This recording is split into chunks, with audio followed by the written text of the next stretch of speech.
Привет! Это моя маленькая хижина в глубине дикого леса Северной Европы в Латвии.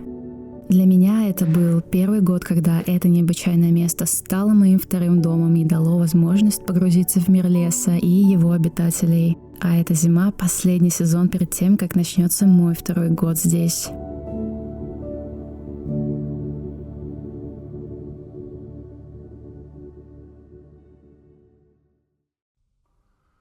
Я называю это место хижиной не просто так.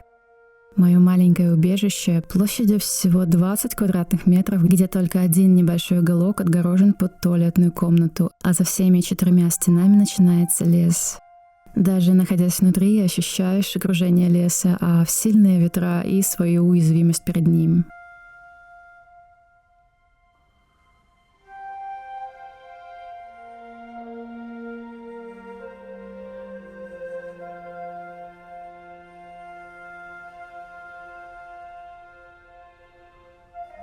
И да, жизнь стала гораздо сложнее, когда я начала сочетать жизнь в городе и в лесу. Ведь это требует постоянного передвижения и планирования.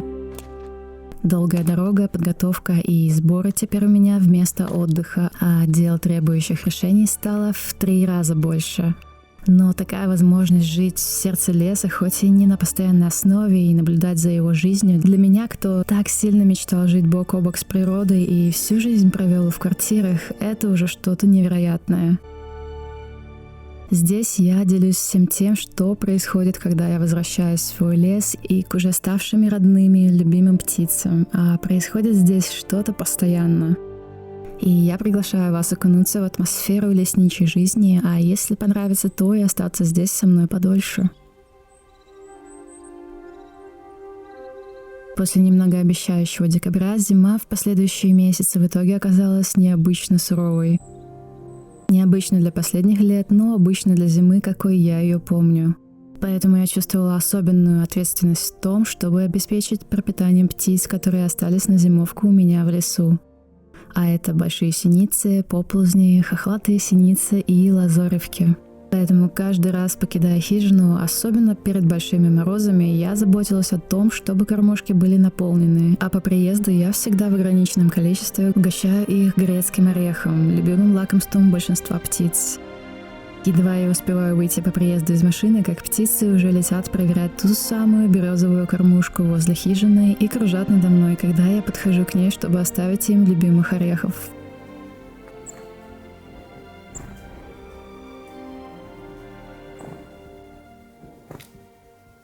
Пока я жду, что кто-нибудь присядет мне на руку, я решила поговорить немного. Наконец-то пришла зима сюда, к нам в Латвию. И первым неприятным моментом было здесь, что нету никакой воды. Трубы где-то то ли в доме, то ли неизвестно в каком месте замерзли, и вода не поступала. Сейчас прилетели лазоревки, видимо, морозы, и моя еда их привлекла. И я точно чувствовала, что она прыгала у меня по куртке.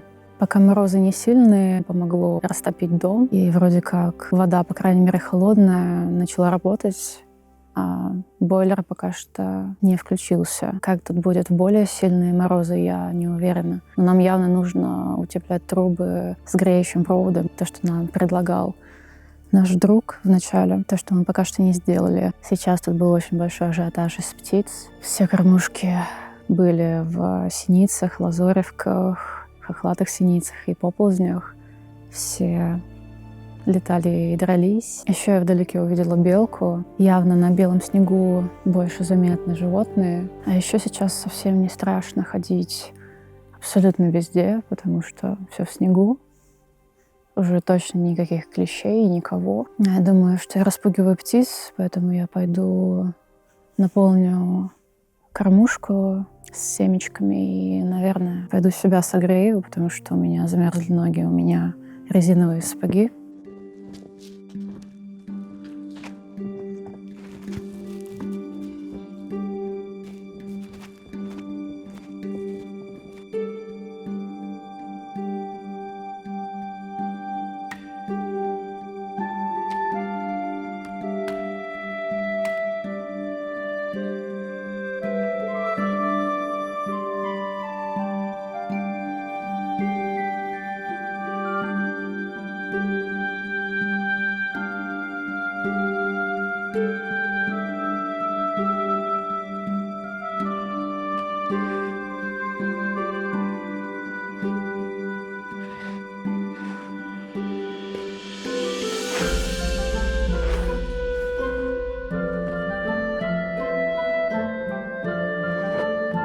Я очень долго ждала, когда наконец увижу свой лес в снегу, поэтому мы приехали сюда вдвоем почти сразу после Нового года, еще доедая салаты и продолжая просмотр «Узника Азкабана».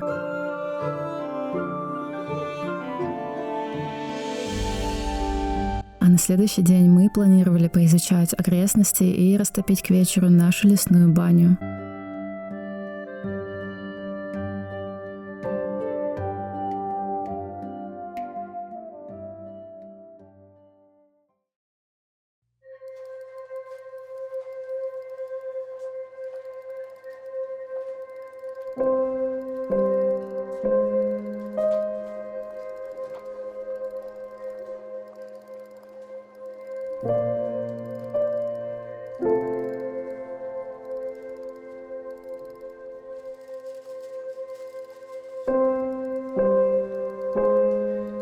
Да, более проходимым лес стал именно с приходом зимы, когда вся трава и папоротник придавились снегом, а сезон клещей закончен.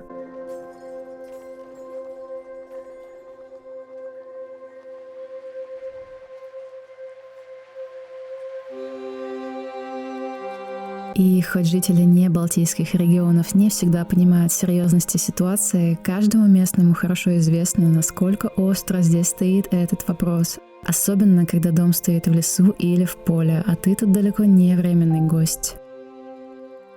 Поэтому снег здесь означает, что можно заходить так глубоко в лес, как пожелается, и это не будет тебе ничего стоить.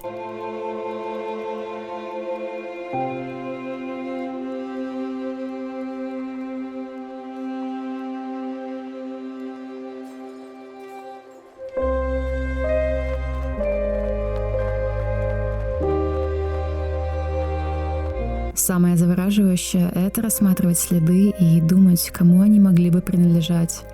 Мы видели много следов лап и копыт разных размеров, более мелкие следы, а сами мы шли прямо по следам, возможно, волка, поэтому на всякий случай вооружились палками.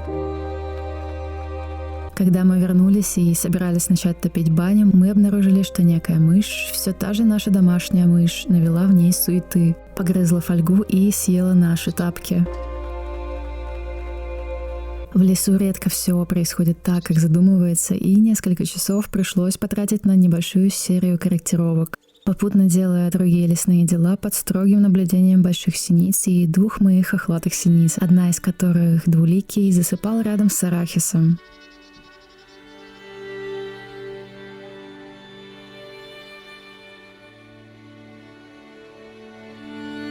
Нужно было досыпать еды в кормушки там, где я этого еще не сделала, перекусить и приготовить любимый кофе.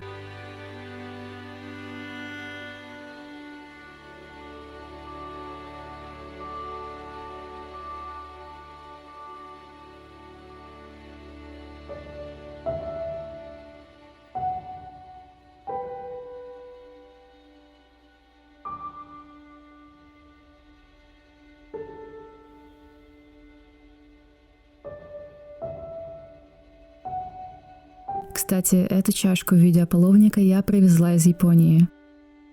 Там из всех птиц их, похоже, любят больше всего.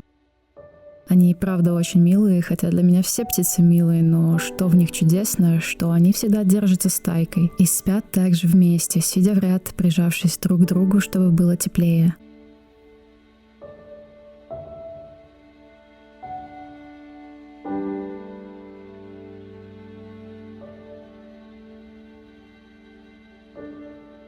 Как я теперь уже знаю, снежную баню испытать удалось только один раз этой зимой, потому что потом с наступлением сильных морозов воду в хижине запустить больше не удавалось.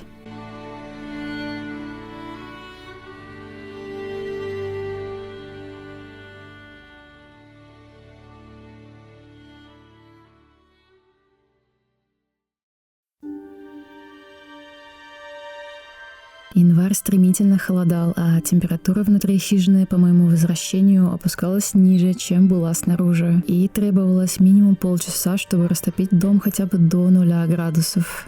но необходимость раскопать от снега место для машины и избавить террасу от слоя снега немного спасали от холода. В этот раз я еще и потратила весь день на попытки запустить в хижине воду, но успехом это не увенчалось, и пришлось смириться с тем, что на зиму жизнь здесь частично будет off-grid, и воду придется привозить в бутылках. Зато в этот раз зима уже по-настоящему окутала лес и хижину.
Пока меня не было, птицы заметно подопустошили кормушки, так что на следующий день я занялась наведением порядка в птичьих столовых. Зиму переживают далеко не все птицы, и это очень суровое для них время, и я рада, что могу помогать им пережить сильные морозы, когда кормиться им остается разве что запасами, сделанными заранее поползнями и хохлатыми синицами. Поедая корм, птицы накапливают жир и генерируют тепло. Если корма недостаточно, то они замерзают.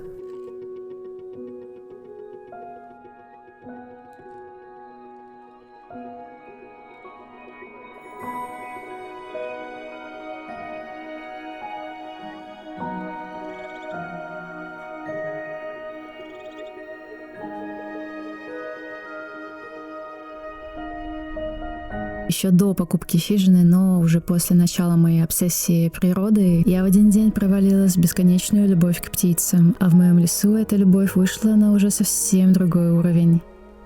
Правда, теперь, когда некоторых птиц я начала узнавать, я все чаще за них тревожусь. Эта хохлатая синичка была частым гостем в январе, а в феврале на кормушках я ее больше не видела. Всего их было 2. Здесь живет еще один особенный для меня хохлатый синиц, которого я называю двуликим. Одна сторона лица у него сильно отличается, темная и потрепанная, будто после какой-то драки. Необычайно доверчивый ко мне, летает рядом, когда я выхожу на фотоохоту в лес вокруг, и показывает абсолютную неконфликтность. Он никогда не дерется за кормушку, скорее ждет, когда они освободятся, либо мирно собирает упавшие кусочки еды под кормушкой, пока другие птицы выясняют отношения.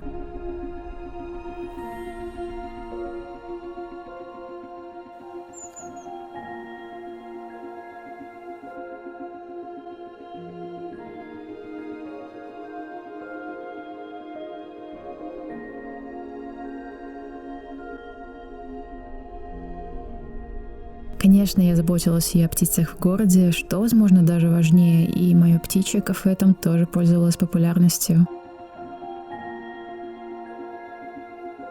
А приятный бонус во всем этом — это то, что я всегда и везде окружена птицами. А для меня нет ничего лучше, чем наблюдать за окном постоянное оживление из птиц.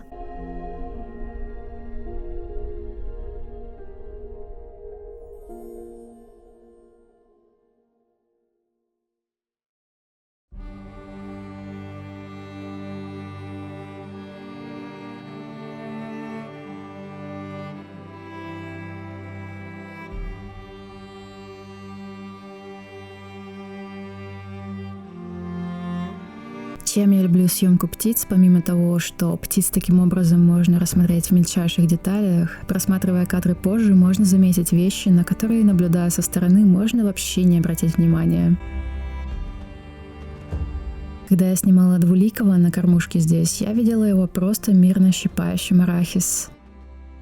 А уже просматривая видео, я заметила, что он заприметил небольшой кусочек арахиса, который по размеру выглядит, что как раз должен легко пролезть через сетку, и он настойчиво пытался его оттуда выковырять минут 10, а его стойкости можно было позавидовать. Просматривая видео, я переживала за него как за героя интригующего фильма.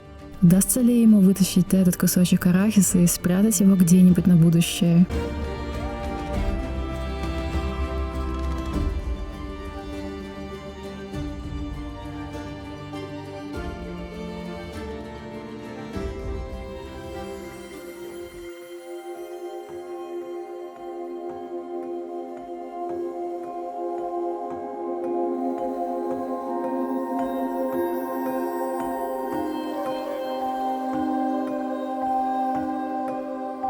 Зима с ее свежим морозным воздухом и снегом — мое любимое время года, и я безумно ждала ее прихода здесь.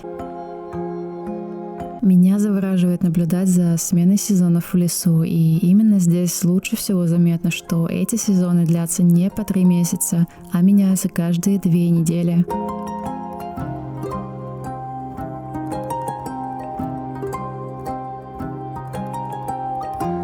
Однако у нас уже давно не было настолько стабильных зим, и предугадать, когда температура снова станет выше нуля, было сложно. Поэтому я каждый раз старалась брать от зимы здесь столько, сколько возможно. И оказалось, что крепчайшая зима с нами в этом году останется на целых 2 месяца.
Этим же вечером я наблюдала милейшую картину. Хохлатая синица заснула прямо за ужином на кормушке, не реагируя даже на мое осторожное приближение по скрипучему снегу. Мне пришлось все-таки пошуметь и разбудить ее, чтобы она нашла себе ночлег где-нибудь в более безопасном месте и не стала жертвой какой-нибудь хищной птицы, за что, конечно, она на меня начала потом ругаться.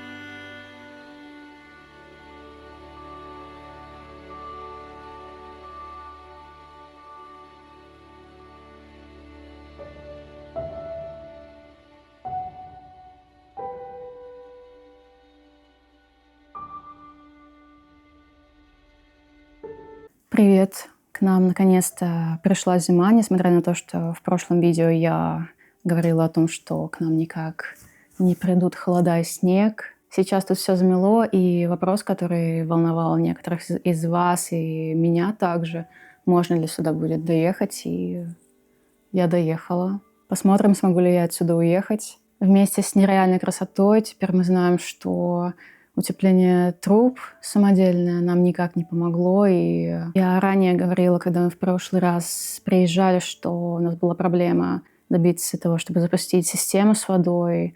Но как-то в тот раз мы справились и думали, что это просто воздушная пробка. Но в этот раз, приехав вчера, я потратила весь день на то, чтобы пытаться запустить эту всю систему водоснабжения, и ничего не сработало. Вчера я весь день бегала от ямы до хижины, в разных комбинациях пробовала включать краны, насос и так далее. В общем, ничего не помогло, воздух ниоткуда не выходил или выходил минимально. Так что вполне возможно, что это был все-таки не воздух. И даже то, что я сливаю воду перед тем, как уезжаю отсюда, тоже не помогло. Возможно, что-то где-то все-таки замерзло, я не уверена, но в любом случае я здесь без воды. Так что частично у меня off-grid, и пока трубы не будут утеплены нормально по-человечески с греющим кабелем, видимо, в морозы здесь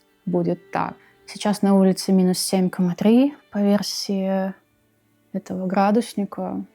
Мне кажется, на самом деле, что там холоднее. Не знаю, как долго продержится холода. На следующей неделе я очень хочу съездить на озеро, покататься на коньках. Я думаю, что к следующей неделе будет уже безопасный лед достаточно. Вообще морозы у нас уже с Нового года. Именно Новый год, 31 и даты вокруг. У нас очень давно не было настоящей снежной зимней погоды. Так что уходящий год очень порадовал под конец. И сейчас тоже очень прям долго держатся морозы. Я надеюсь, что все клещи за это время сгинут. Я вообще не уверена, как долго эти холода еще будут. Сейчас уже 7:30 получается. Я хочу как-то нормально сесть и поесть, отдохнуть вообще. Здесь, как всегда, не получается. А еще на снегу теперь видны следы животных, которые ходят вокруг. И сейчас я могу сказать, что я не вижу следов перед хижиной на поляне, но много следов за хижиной, где висит кормушка с семечками. Там много разных следов, не совсем понятно, разве что кому они принадлежат, потому что снега много, он глубокий, и не совсем понятно, что за следы.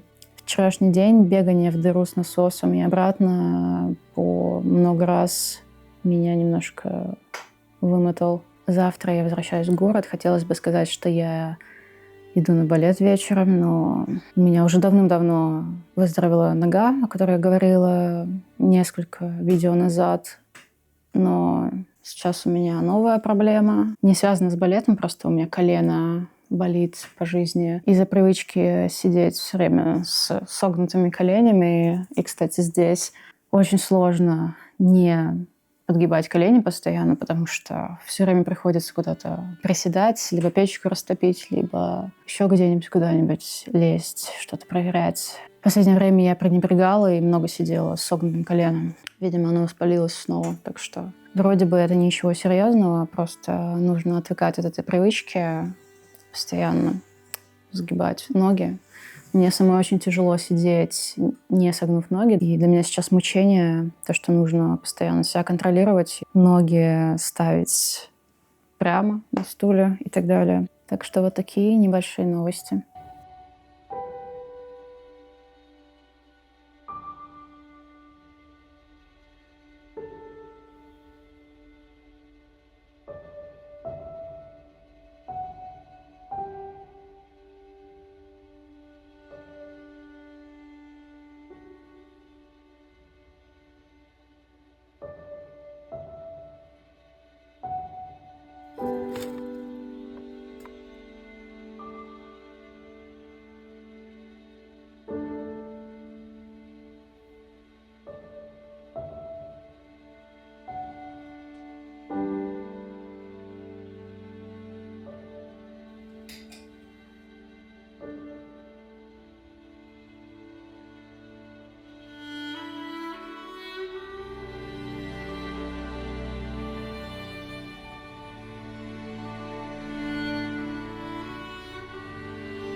С тех пор, как я начала кататься на коньках в 2020 году, каждую зиму я проводила в ожидании морозов, чтобы снова можно было выбраться к любимому озеру. Я знаю, что для многих зима — тяжелое время года. Возможно, для меня это не так, потому что этот сезон с каждым годом наполняется все большим количеством вещей, которые я люблю и каждый раз с нетерпением жду.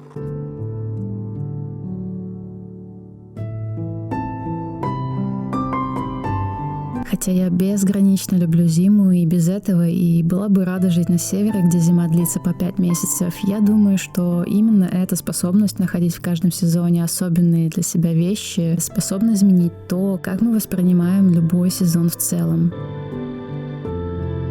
Для меня зима — это свежесть, снег, морозное солнце, контрасты между холодом снаружи и уютным теплом внутри и смена птиц.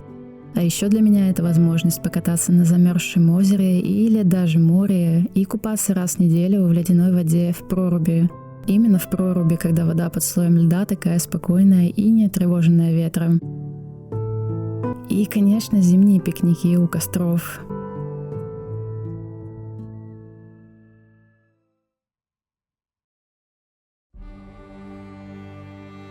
В этот день по приезду здесь стояла необычная тишина и не было практически ни одной птицы. Но уже через минут 20 вдруг налетели десятки птиц, которые хаотично летали вокруг хижины и кормушек, залезали под крышу, проносились вдоль террасы, дрались за кормушки и вообще устроили хаос. Это явно не постоянные жители моего леса и в таком количестве прилетают только на ограниченное время покормиться. Поэтому довольно скоро большей частью улетели и остались мои постоянные птицы.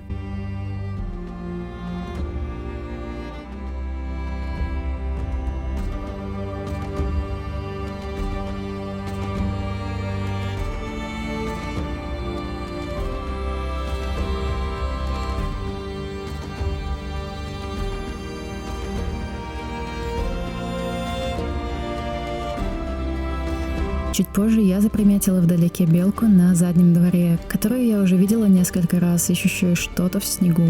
Я решила испытать удачу, взяла телеобъектив и пошла туда, где ее видела. Как только я подошла к тому месту, услышала шуршание где-то в упавших у дороги деревьях и тут же увидела белку, взбирающуюся по стволу.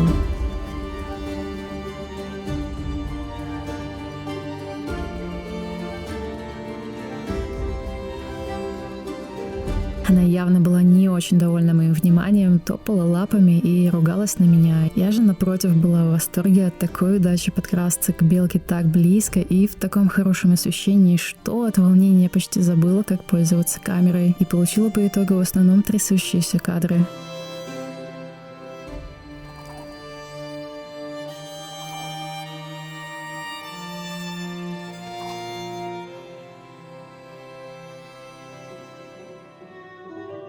С тех пор, как выпал снег, невидимые животные стали гораздо более заметными на белом снегу, и теперь я точно знаю, что здесь живет как минимум одна белка. Чуть согревшись в хижине, я вернулась на то же место, чтобы попытаться снять еще несколько кадров и принести для белки угощений, но ее там уже не было. Зато, пока я исследовала местность в поиске ее гнезда, налетели снегири, которых я хоть и слышу круглый год, но к хижине они подлетают крайне редко. И их не очень интересует мой еловый сосновый лес.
Ближе к февралю лес вокруг хижины становился все морознее и красивее, а солнце все чаще заливало его теплым светом.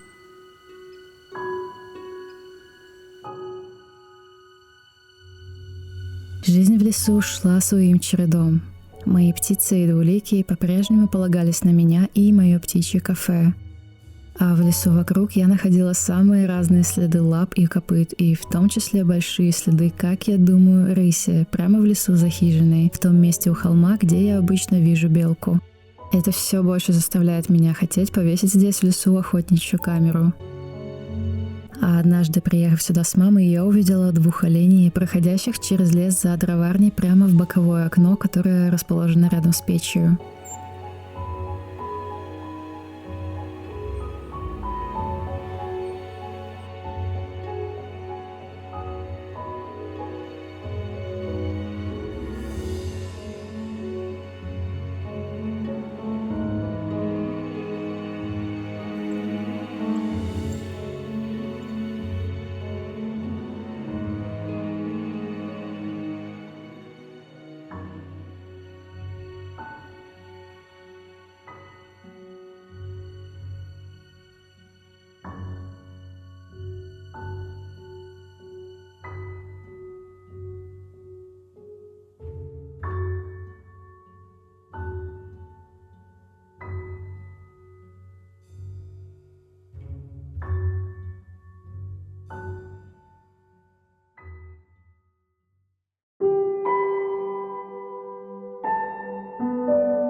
После декабря здесь, в стройке и войне с мышами, точнее оказалось со всего одной мышью, которую я поймала в ловушку и выпустила далеко от хижины, провести зимние дни здесь хотелось без спешки, насколько это возможно, и сконцентрироваться на птицах и природе вокруг.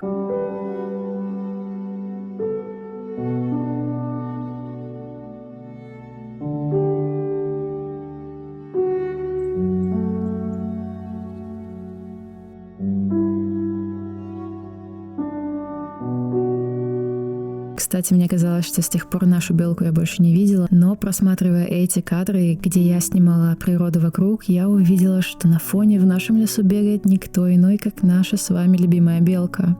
А я ее тогда даже не заметила.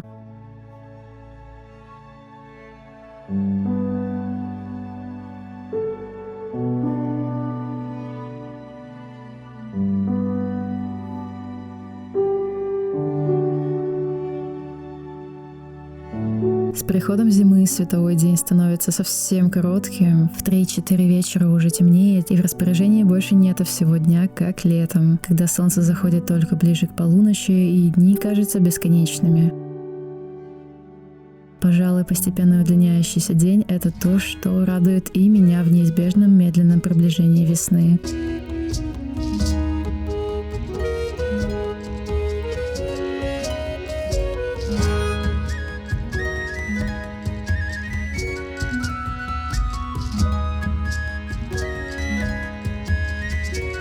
Спасибо большое за просмотр этого видео и за то, что остаетесь со мной. И особенно огромное спасибо всем тем, кто поддерживает этот канал на Patreon и Boosty, делая эти видео возможными. Надеюсь увидеть вас снова в следующем зимне-весеннем эпизоде лесных историй.